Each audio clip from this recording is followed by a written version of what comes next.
Pemilihan Ketua Perdoski Cabang Makassar dihadiri 62 pemilih, baik anggota biasa maupun anggota muda yang terhimpun dalam Perdoski Cabang Makassar.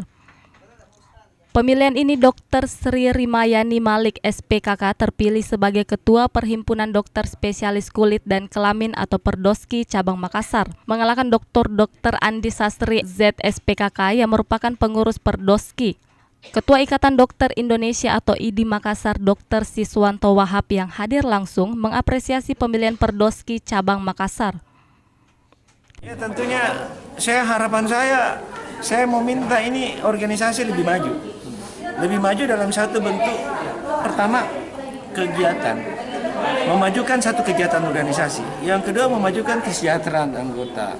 Yang ketiga memajukan kompetensi. Nah ini harapan kita semua sehingga betul-betul bahwa semua ini bisa terwujud dengan pencapaian tadi, saya lihat uraian tadi yang daripada dokter. Sementara itu, Dr. Sri Rimayani Malik yang terpilih menjadi Ketua Perdoski Cabang Makassar 2017-2020 bersyukur atas terpilihnya sebagai Ketua. Ia meyakini jabatan ini sebagai amanah yang diberikan untuk membawa nama organisasi Perdoski menjadi besar dan lebih baik lagi ke depannya. Ini adalah amanah yang paling besar karena tadi kandidat yang itu adalah guru saya, sehingga ini adalah amanah besar yang harus saya penuhi dan harus saya lakukan dan harus saya kerjakan.